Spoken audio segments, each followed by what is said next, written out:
Professor Fourcade received her PhD from Harvard University. She taught at New York University and Princeton University before joining the Berkeley Sociology department in 2003. She's undoubtedly one of the best observers of our profession.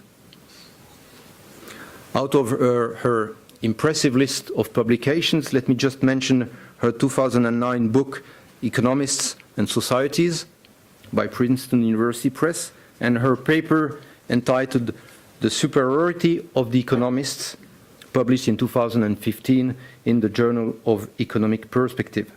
Thank you, Marion, for having accepted to confront our profession with the findings of your research. We are eager to hear you talking about us.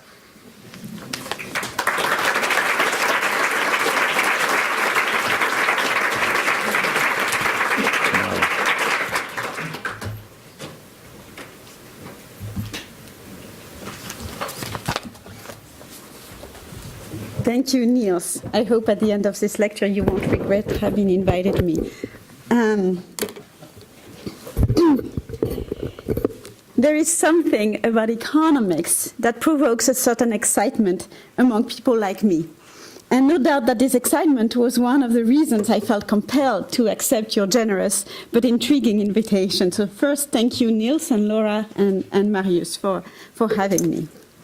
There is a long tradition among sociologists of using economics as an intellectual straw man, and in some cases actually as a punching bag.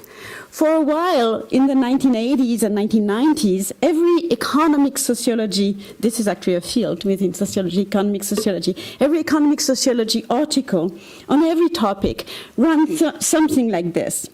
It began by ritualistically presenting the view from economics and then proceeded to pull it apart by showing that it is in fact much more complicated than the play of interests and incentives.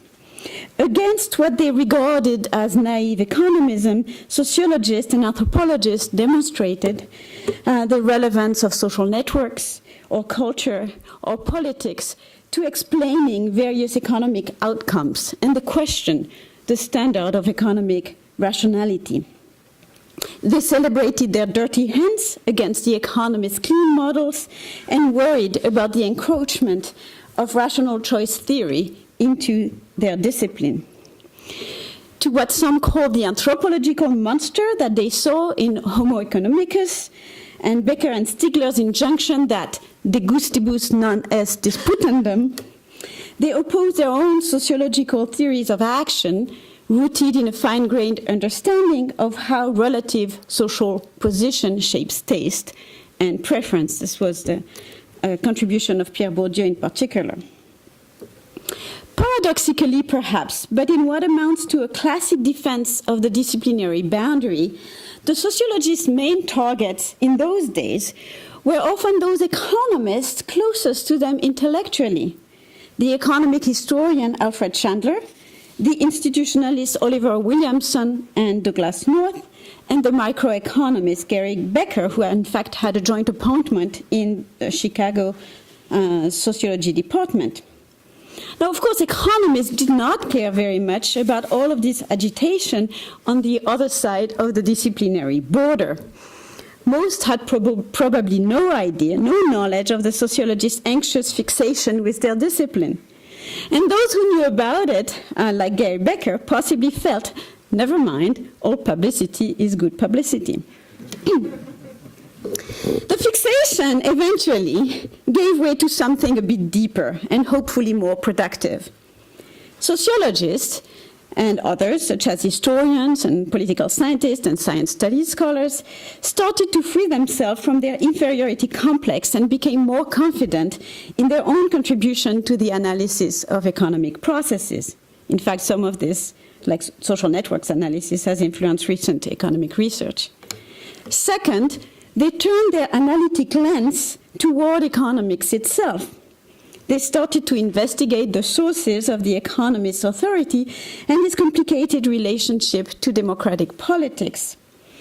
Building on the contributions of historians of economics, they probed the discipline's development over time and its variability across nations, shattering the myth of a universal science. And they strove to make sense of what the imbrication of economic techniques meant for the way we live our lives. So this is, in some manner, what this talk aims to share. My view of economics, coming out of these contributions, of course, from below, from within sociology. In the course of the 20th century, economists have been able to establish a remarkable position for themselves as experts in local and national governmental organizations, in independent agencies and central banks, in international institutions, and in business and finance. As such, they have been involved with some of the most consequential decisions that societies make. Decisions having to do, for instance, with the level of unemployment that might be left unattended because it should be considered natural, with whether or not to authorize the purchase and sale of untested financial product, or with how to organize the delivery of clean water, vaccines, or electricity. This involvement, of course, has come at a cost. As Robert Chalmers and Ian Hudson put it, economics has the awkward distinction of being both the most influential and the most reviled social science. We might add, economics may be the most reviled social science precisely because it is the most influential. First, economics is the science of making social choices, and as such, it always cuts right through the heart of politics and morality. The acknowledgement that, to quote Karl Marx, political economy is, for all its worldly and debauched appearance, a truly moral science, the most moral science of all, would have been no surprise to a long line of distinguished economic thinkers, from the classical economists to the founders of welfare economics, from Maynard Keynes, who saw economics as a branch of ethics, to Tony Atkinson, who recently reminded the field that economists constantly announce normative judgments.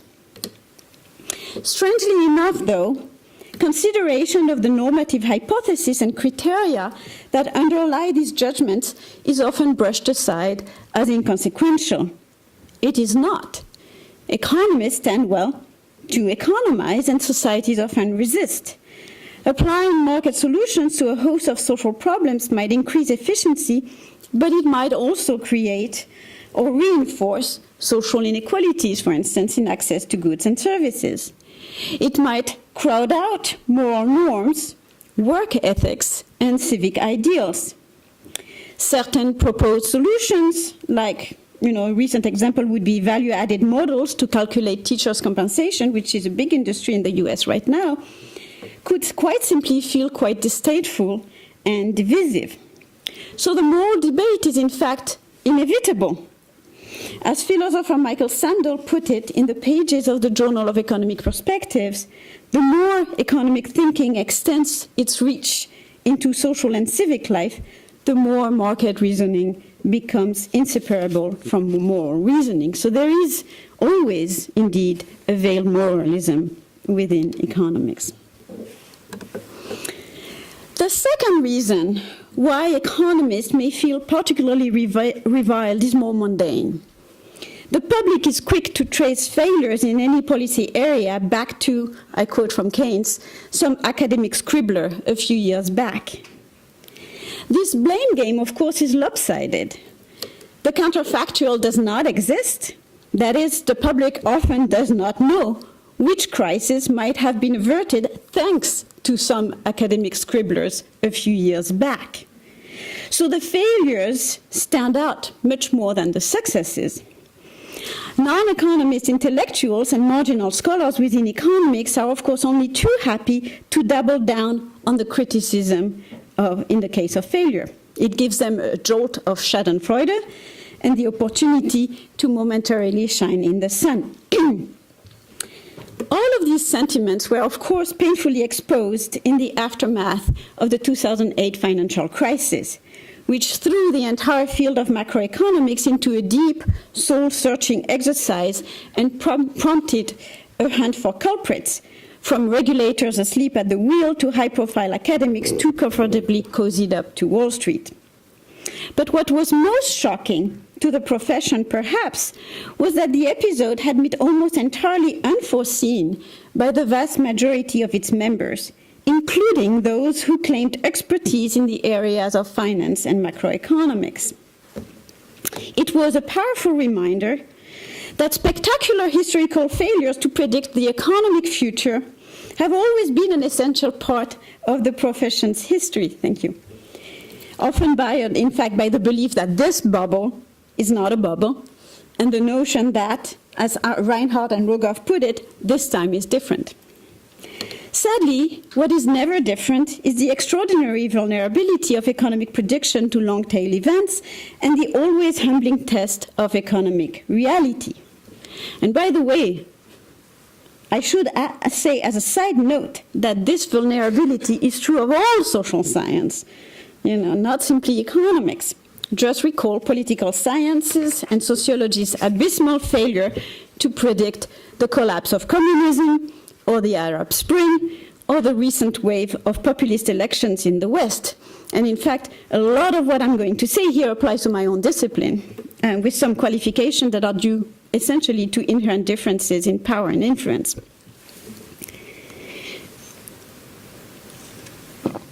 Importantly, elite status does not protect from public embarrassment. If anything, it intensifies it due to increased publicity. In The Inside Job, the filmmaker Charles Ferguson piercingly documented the blindsidedness and occasionally the sheer dishonesty of several high-profile members of the economics profession in the run-up to the US financial crash. The situation seemed to echo the 1930s, not just on the economic, but also on the intellectual front.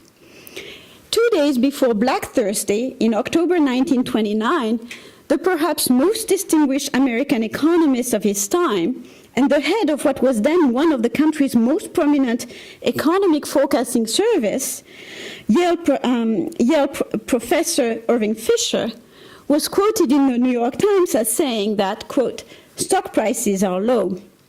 Fisher persisted in his optimism for months after the crash as the economy and his reputation spiraled downwards.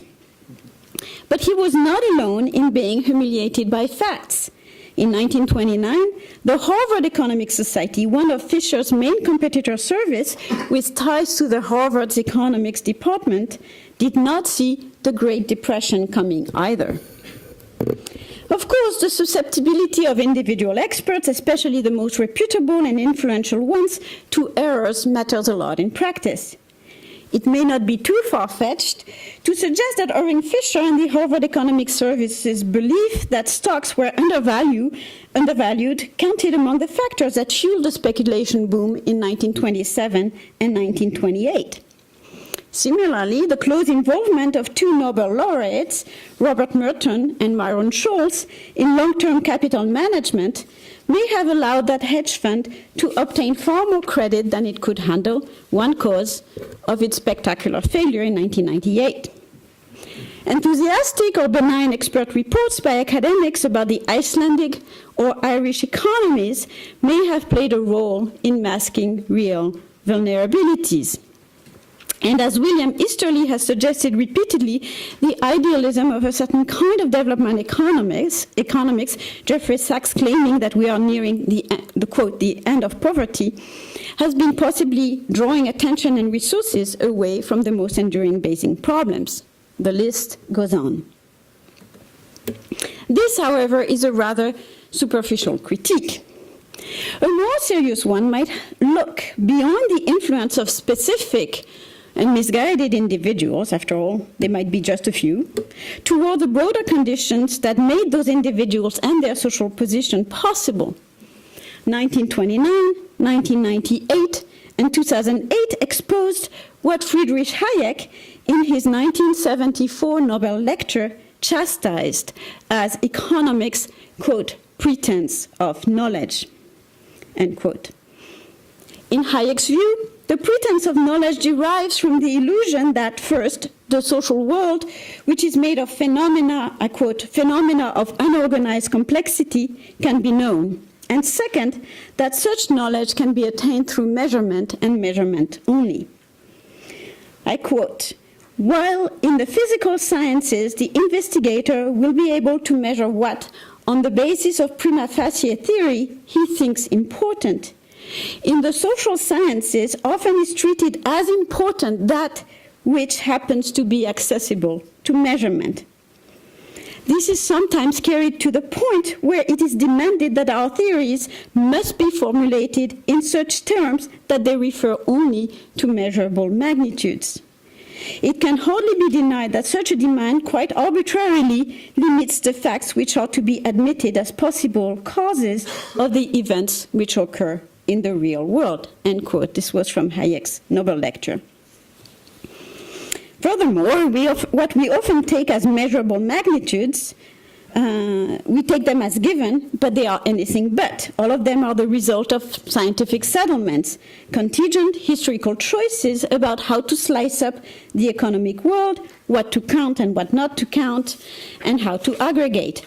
Change the convention, for instance, as the proponents of the Human Development Index have suggested, and the picture of economic reality changes too. Echoing Hayek's critique, many scholars closer to us have noted that economics' remarkable emphasis on analytical rigor, elegance, and formal conventionalism, their aspirations to micro-theory-like precision, are often obtained at the expense of a proximity to facts and at the risk of irrelevance. Through ever finer precision in measurement and mathematics, economists, according to these writers, would have constructed a wholly separate reality. And it is this new reality, not the world as it is, but what sociologist Pierre Bourdieu calls a scholastic illusion of the world. It is this new reality that shapes the ever more sophisticated internal games towards which all subsequent practitioners orient themselves and in which they seek to make their mark. As Ricardo Caballero, who is a macroeconomist at MIT, noted in a remarkably candid commentary on macroeconomics after the financial crisis, quote, by some strange herding process, the core of macroeconomics seems to transform things that may have been useful modeling shortcuts into a part of a new and artificial reality. And now suddenly everyone uses the same language, which in the next iteration gets confused with and eventually replaces reality. Along the way, this make-believe substitution is a pretty strong word, raises our presumption of knowledge about the workings of a complex economy and increases the risks of a pretense of knowledge about which Hayek warned us. And this is the title of Caballero's paper in the Journal of Economic Perspective is, again, the pretense of knowledge. But Hayek went further. Economics' propensity, quote, to imitate as closely as possible the procedures of the brilliantly successful physical sciences, he argued, has sustained an ever-optimistic striving to control society, as if one needed only to follow some cooking recipes to solve all social problems. That's not me, that's Hayek. The time we were in 1974 seemed ripe for such a critique. Stagflation was taking hold across many Western economies, and Hayek warned, quote, we have at the moment little cause for pride. As a profession, we have made a mess of things. Hayek was not simply calling into question the discipline's faulty predictive ability, the Irving Fisher problem. He was actually accusing his colleagues for causing the unforeseen mess in the first place.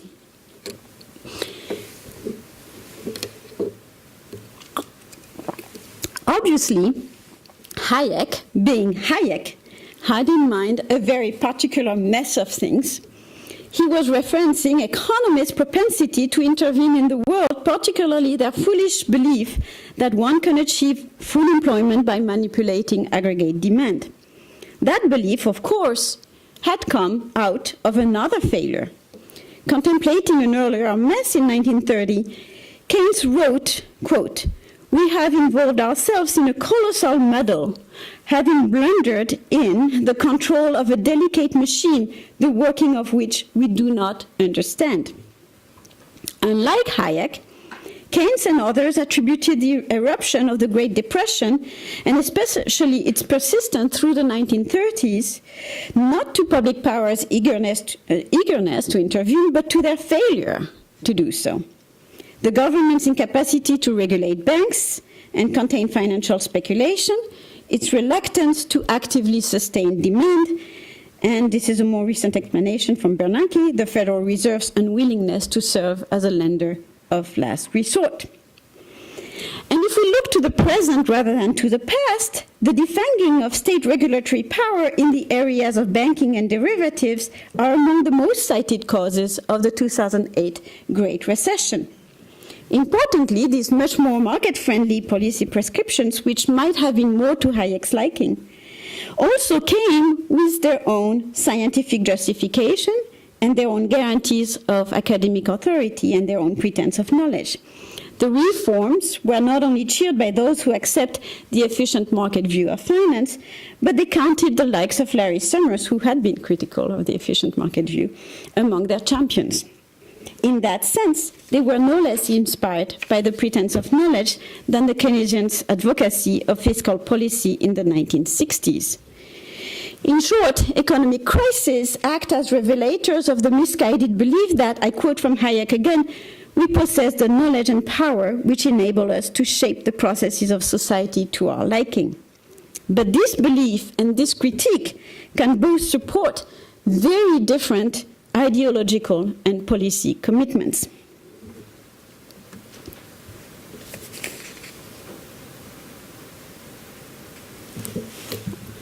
Sorry.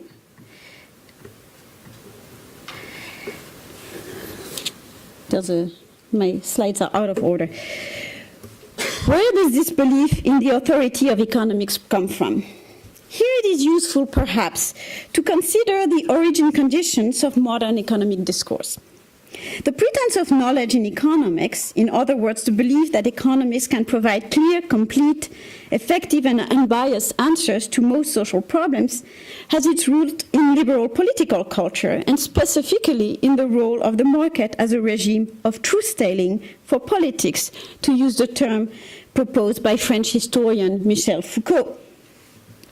According to Foucault, and this is very consistent, by the way, with Hayek's own conception, of course, the rise of liberalism in the 18th century was fundamentally about defining the limits that government practice must impose on itself.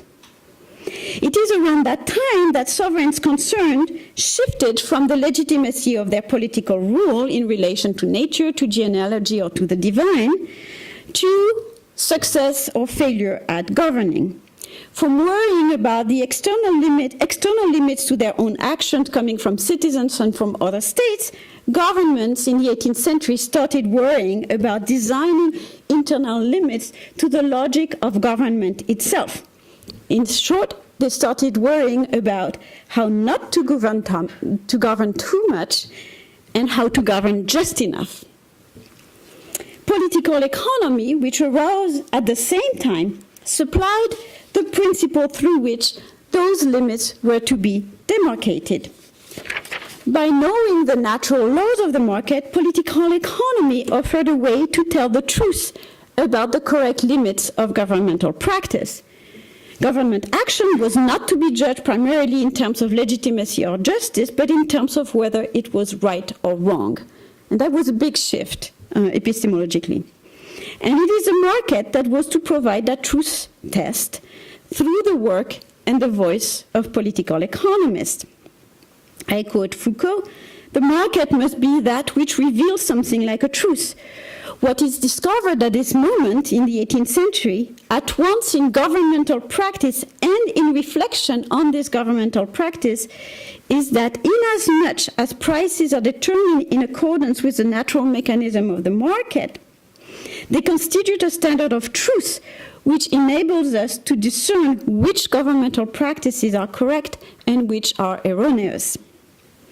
But even in a world where prices are rigid and do not adjust, government could be mobilized to foster the flexibility that should have been, this is today the neoliberal solution, or to adjust its action by working with and around the rigidities, this is the Keynesian solution.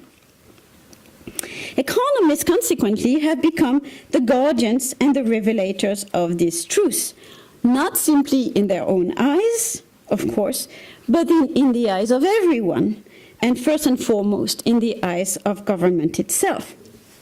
The dynamics that sustain this truth-telling dimension of the pretense of knowledge, the right and wrong of government action, and increasingly of all action, are thus not simply internal to the discipline. They are all around it, calling it from within the broader field of practice to fix everything from climate change to child learning.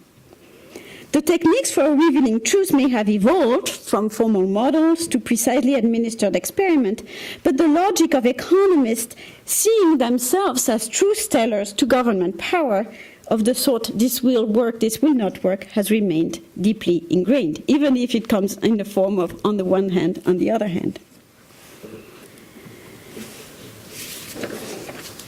One question, obviously, is why was the truth of the market so compelling to begin with?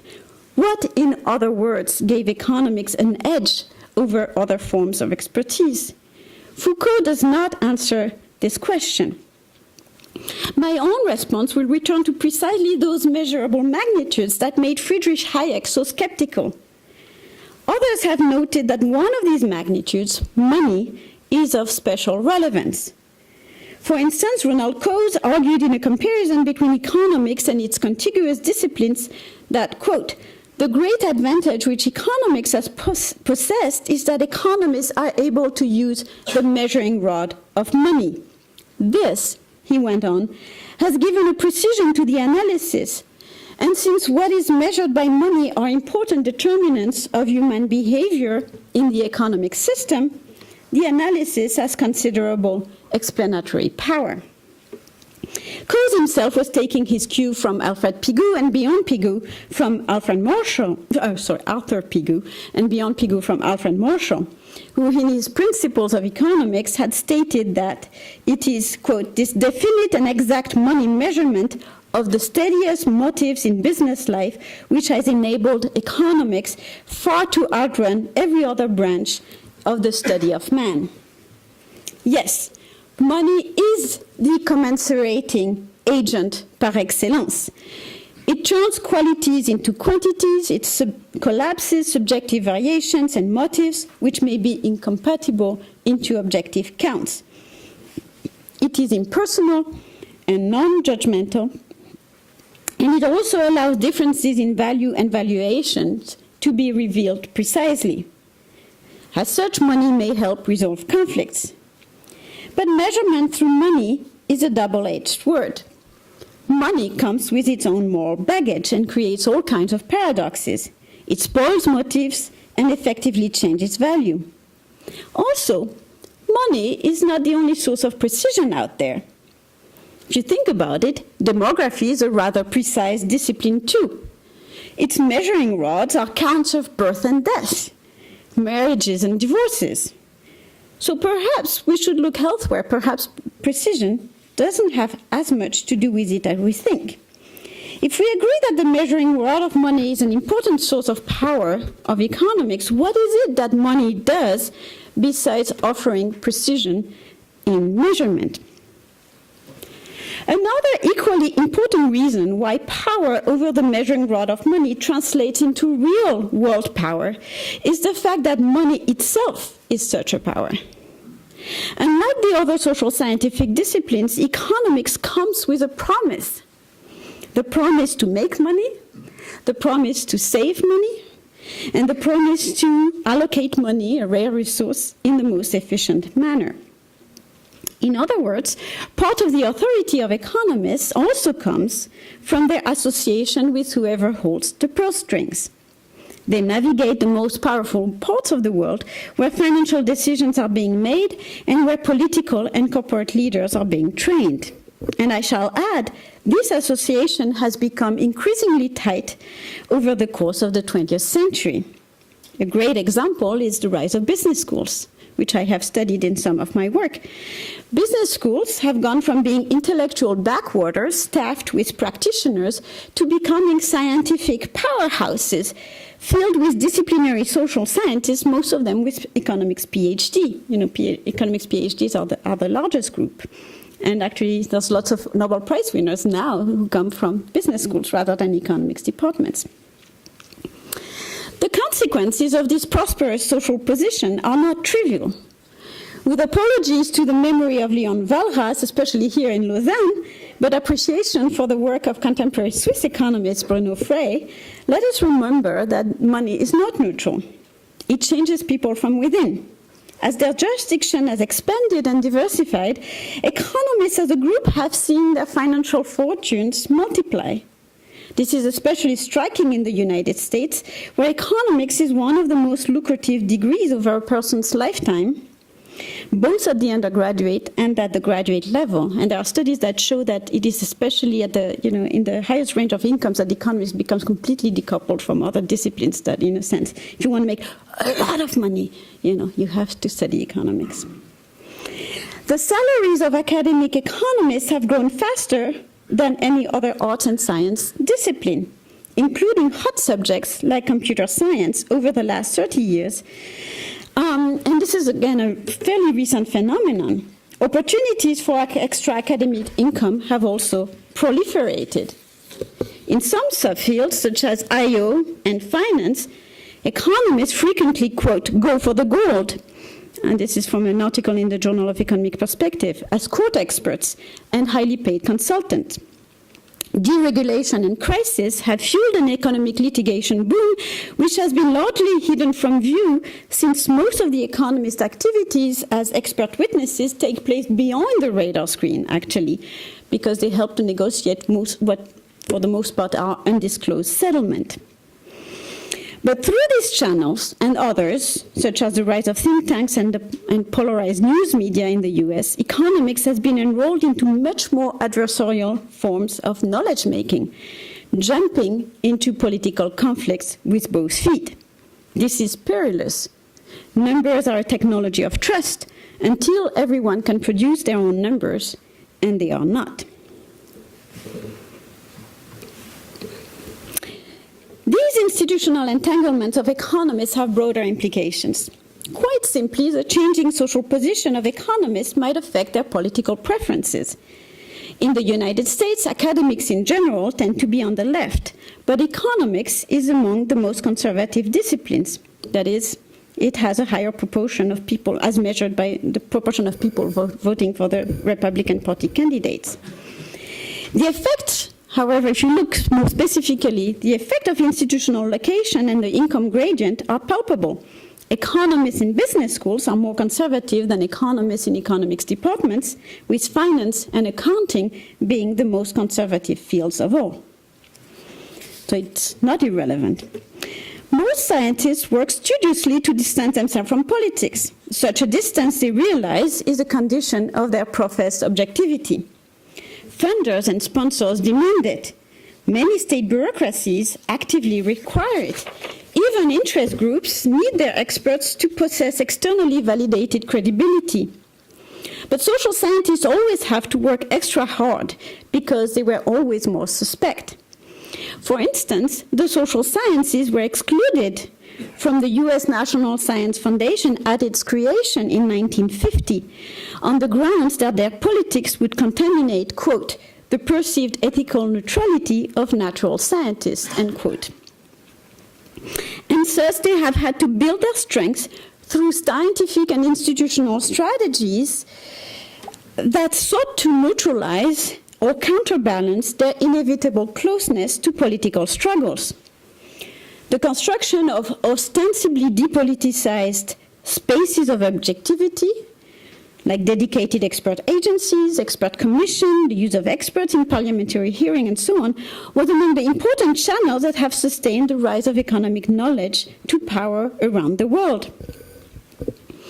But there are other mechanisms epistemological closure, and in economics, what Paul Romer, in a ferocious article recently, has called mathiness, also participated in this process of keeping politics at a distance. More recent strategies, and when I say strategy, I do not necessarily mean something conscious and deliberate. You know, sociologists talk about strategy in a very different way than economists. We can talk about that later.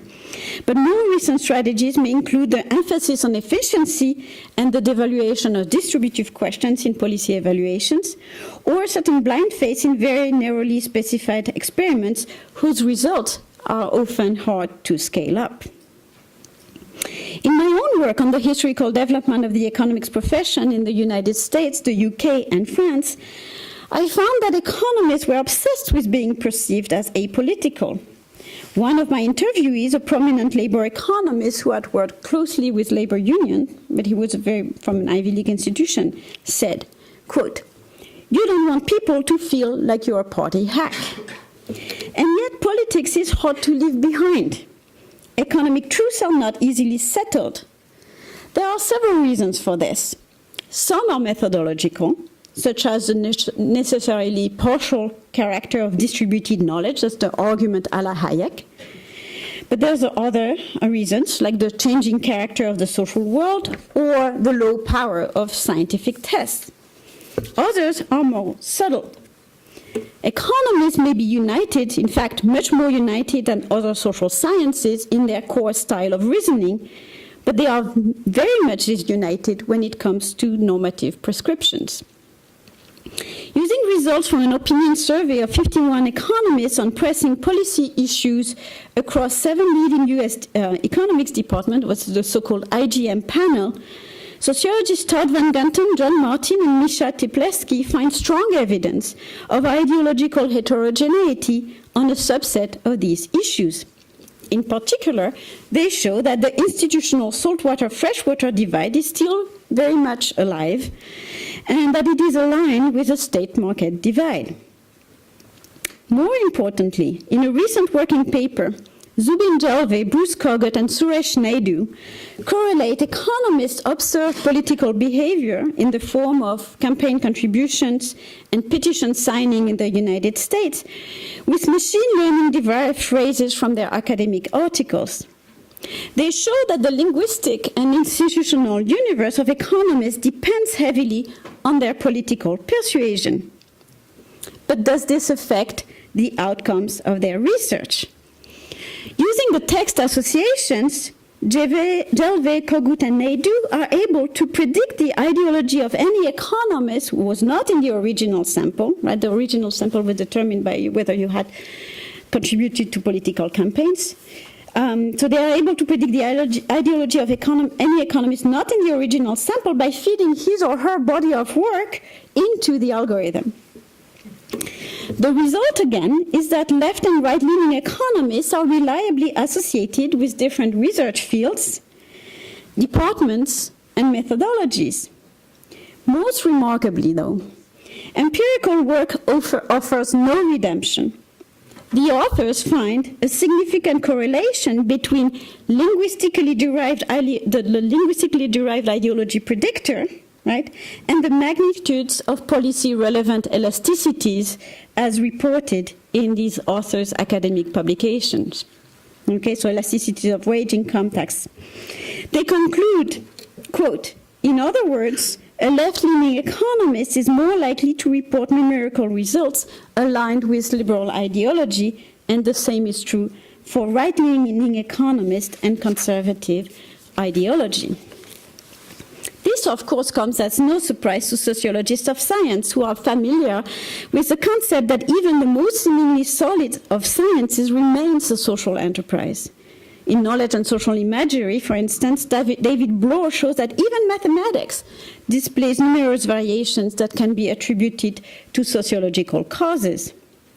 But to go back to the Jalve et al. Study, this does not necessarily mean that people manipulate their results in order to match their ideological priors, but rather that the analytical infrastructures are built in ways that reveal and measure different aspects of the social world differently.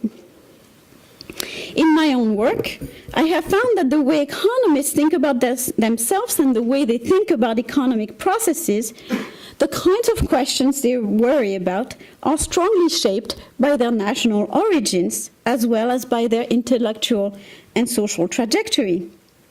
Here in Europe, we are accustomed to the fact that the views of economists vary in important ways across countries. Southern European macroeconomists, for instance, are noticeably less conservative on a number of macroeconomic issues than Northern European ones. These differences have a long history and are not easily erased. In their book on the Euro, quote, the title of the book is The Euro and the Battle of Economic Ideas, Marcus Brunemeyer, who's an economist, Harold James and Jean-Pierre Landau, a historian, and Jean-Pierre Landau, a French high official, spent a chapter detailing the divergence between the French and German economic philosophies, for instance, which have inspired very different responses to the crisis of the Eurozone. The philosophies themselves must be traced back to each country's path into modernity, to its specific economic experiences, for instance, the German experience with hyperinflation, to the country's broader intellectual history and the modes of institutionalization of economic knowledge in the worlds of education, policy, and business. These thoughts, which expose the fundamentally contingent and heteronomous nature of economic knowledge, are sobering, perhaps. Paradoxically, I don't think that they necessarily bode ill for the discipline.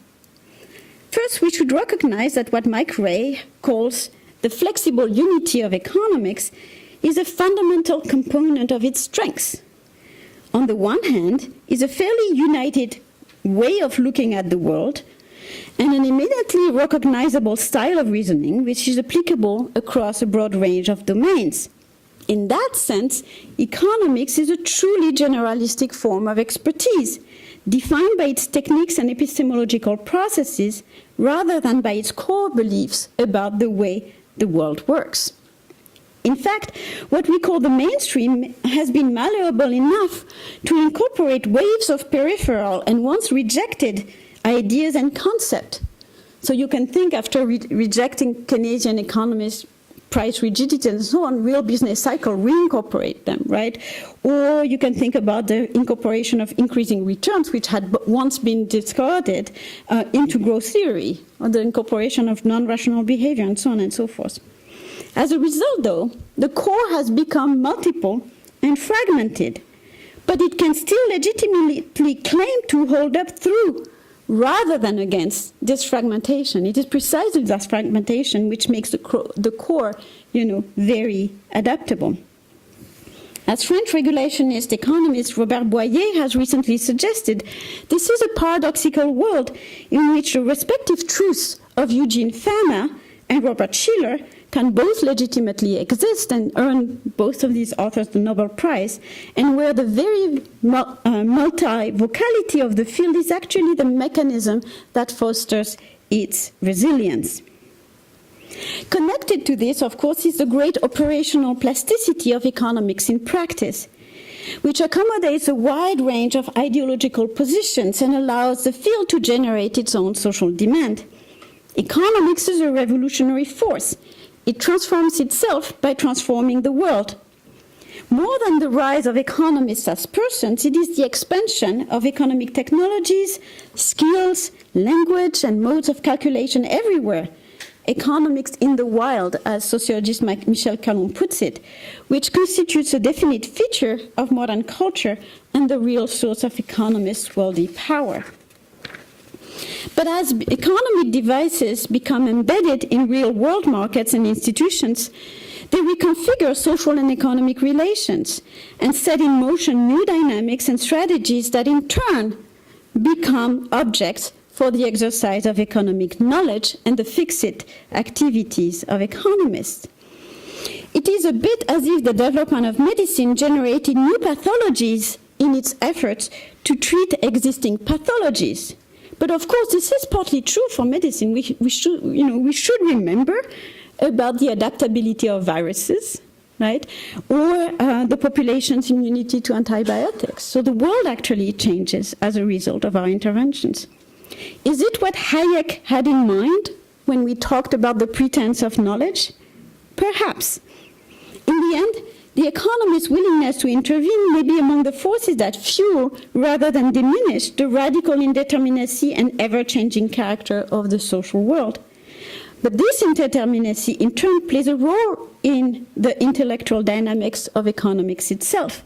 It becomes the pretext upon which new pretenses are built, aiming at the further, if often self-contradictory refinement of a knowledge that is never, and probably never will be, achieved for certain.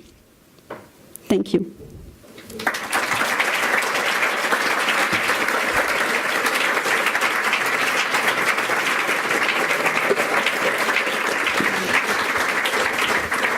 Thank you, Marion, for this interesting speech. We have time, I think, for questions before lunch.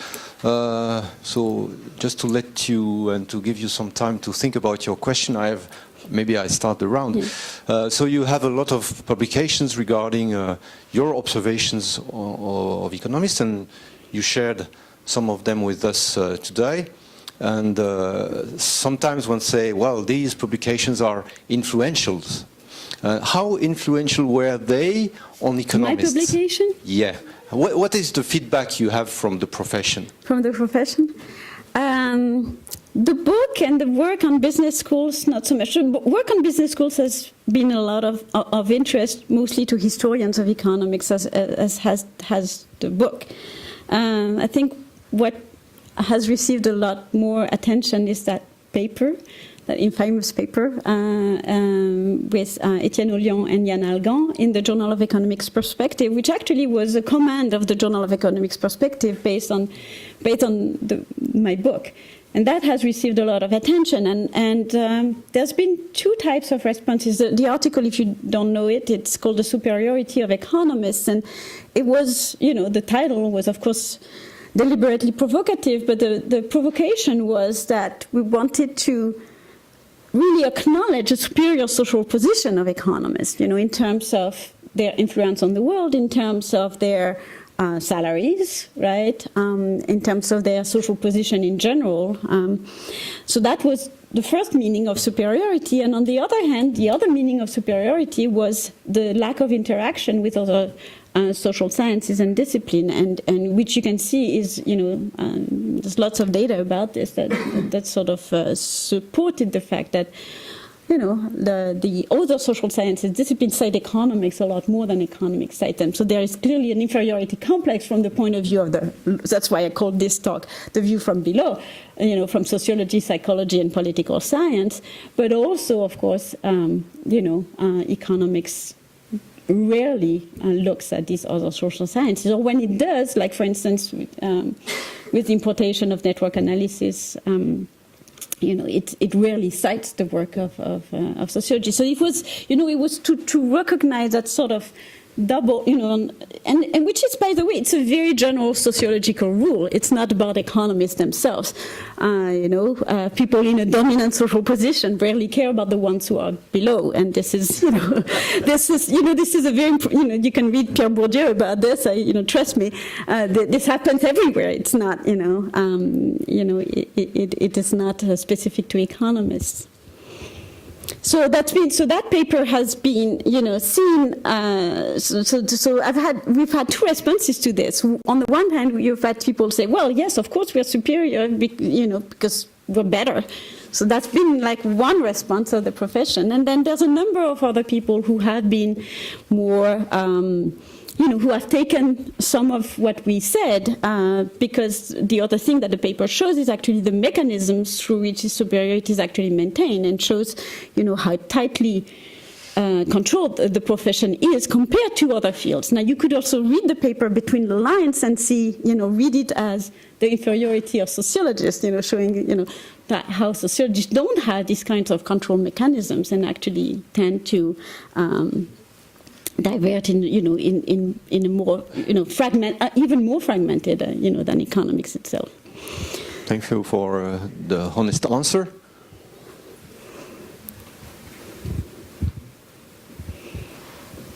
Hello, thank you very much for that very interesting talk. Actually, as it illustrated, I think a lot of the criticisms that are made towards economists from different sides revolve around their influence in policy making. And I have the impression that economists are trying to find a certain equilibrium between, on the one hand, not being irrelevant, or positively mentioned being useful to policymakers, and on the other hand, of course, the risk of not being scientific anymore or overselling the models or something like that. And I mean, there is some whatever average equilibrium where we are in this. And from my interactions with sociologists and anthropologists, so I did a couple of courses in the university, I had the impression that in these sciences, scientists are much less or much more reluctant even than economists to give policy advice or policy conclusions. And so do you know why this would be the case, or does it? Yeah. This is, I mean, thank you, that's a great question. And I mean, this is again a very general principle of the social world right there, right? Where, you know, people make of necessity virtue. So people who are already excluded objectively, you know, tend to subjectively exclude themselves, right?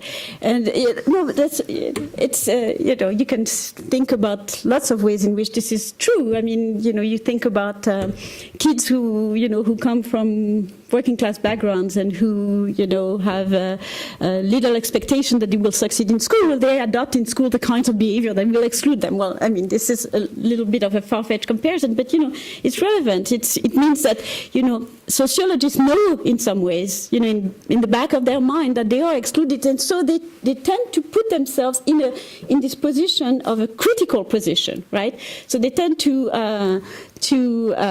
look at the world with this sort of critical lens, which has its certain advantages. It provides a certain kind sometimes of, you know, personal satisfaction, but of course it doesn't, you know, it has no sort of, no bearing really on the world, or very little, yeah.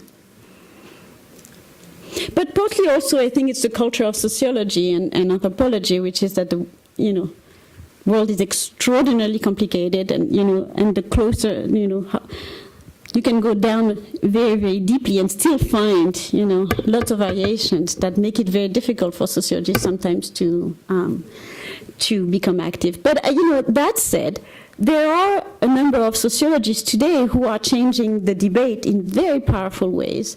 And by writing different kinds of books, by writing, you know, essentially books that aim to reach a much broader public. So sociologists have changed the conversation a lot on the prison system in the United States and the inefficacies and injustice of the prison system. And increasingly they're changing, you know, also the conversation on poverty. So Matt Desmond publishes, you know, this book 2 years ago, last year, Eviction, about the way in which poverty is actually an industry from which people really benefit in the United States, which has gotten a lot of attention, and attention also from policymakers and funders and so on and so forth. So, you know, so sociologists today are actually also moving into that terrain, but with a very different kind of language, right? So it's not the sort of precise experiments, but it's this sort of more broader, you know, systemic picture of how some of the, you know, some of the ways in which the prison system or urban neighborhoods function, you know, are actually extraordinarily counterproductive for society. Thank you. There is an additional question there. So thank you very much for your talk. As I am both, I studied sociology and economics. This was quite interesting for me. And now I have a question, because in my experience, I experienced both fields as extremely broad. So I have trouble, so maybe that's where the economist comes through, because I think on the one hand and on the other hand, and I think, yeah, that the fields in economics are very wide.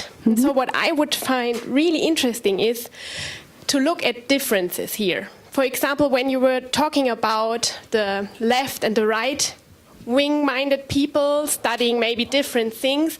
It would be very interesting, for example, to look at positions of, for example, PhD candidates who study at other types of schools, for example, at the New School in New York, which is a very left-wing institution. If they, for example, come to other policy advices when we look at this rather conservative field, such as macroeconomics or monetary policy and stuff like that. And on the other side, I really think that maybe it would be fruitful to stop talking in this we against them language, because I think there's so much overlap between a lot of sociology researchers and economics researchers, and I think this might be fruitful for the future to stop this, to feel like we are more superior than you and the other way around. Yeah. So first of all, I did study economics too, not at the, I have an MA in economics from France, and then I switched to sociology. And I'm married to an economist, so I have a lot of fondness for economics. Actually, I wouldn't make it my main topic if I didn't have that kind of fondness. So on these questions, yeah, I mean, there's a lot of work that shows the reliable differences across department in sort of general ideology across departments. I mean, there's the work of Dave Colander on making an economist that shows that graduate students across departments in the United States can hold very, very different kinds of positions on matters of public policy. And the work that I've cited today sort of just confirms that. So there's that. About the us versus them, I mean, I'm not trying to, I actually agree with you in the sense that I think that today there is indeed a much greater conversation between the disciplines, in the sense that when the discipline moved, both disciplines actually, both sociology and economics have moved in a much more empirical direction over the course of the last 30, 40 years, it becomes a lot easier actually to find common grounds when you are talking about real world, processes and facts, right? So indeed, there is a lot of conversation already happening in a number, of domains. But I think it is still useful to think about the disciplines in terms of the way they cite them, they cite each other, the kind of networks that exist across the disciplines. What kind of knowledge may be produced by the kinds of networks that each discipline is built around, and that that continues to structure very durably the field. Now, economics today has, for instance, has incorporated a lot of more psychology, a lot of political science, but really the big shift in the economics profession is this rise of finance, right? So on the one hand, you have, yes, a turn towards other social sciences, but on the other hand, the big phenomenon is indeed this sort of the businessification of economics, and that is relevant. And so you can still think about this sort of us and them differences in that sense, in the sense of sort of these different kinds of objects and different kinds of institutional location that still, very durably structure the kinds of audiences that each discipline sort of talks to, if you will.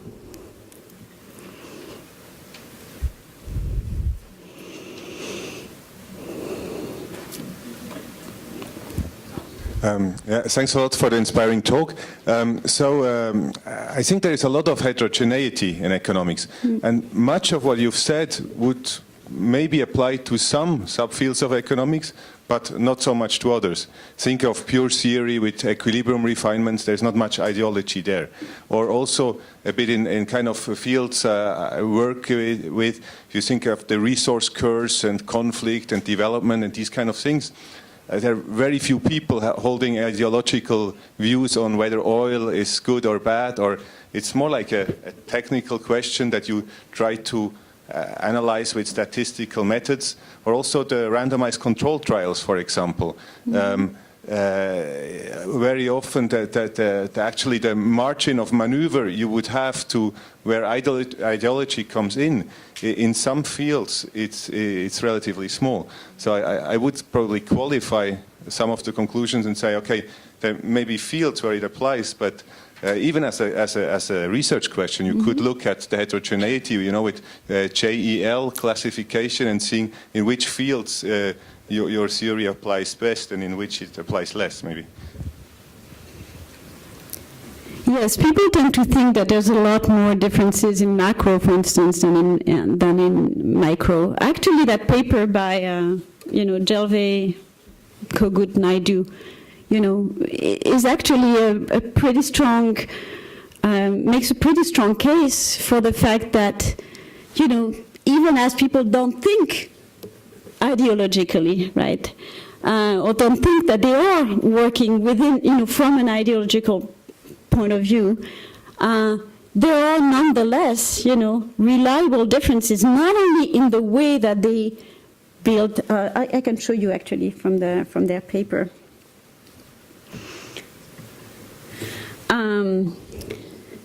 So this is from the paper where they look at the kinds of word binomes, the sort of phrases that that tend to be associated with right wing and left wing. So you can see that some of those have to do with the kinds of topic that you're working in. So labor typically is more tends to be on the left, macro. Certain kinds of macro, fiscal policy, aggregate demand, and all effective. You can see the vocabulary there.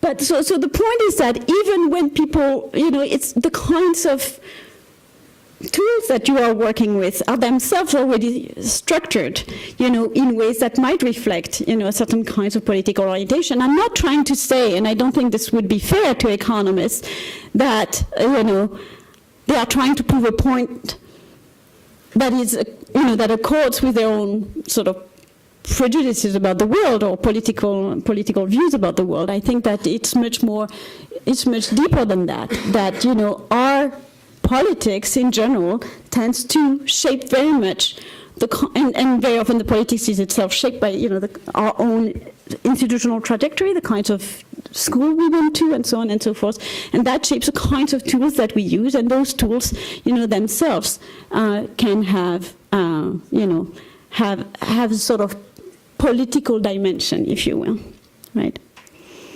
Thank you. I'm afraid we will have to stop at this point to go for lunch. We have several interesting export products in Switzerland, not only economists and sociologists, but we have other kind, and of course I'll let you discover them. Oh, thank you. Thank you, Marion, for coming.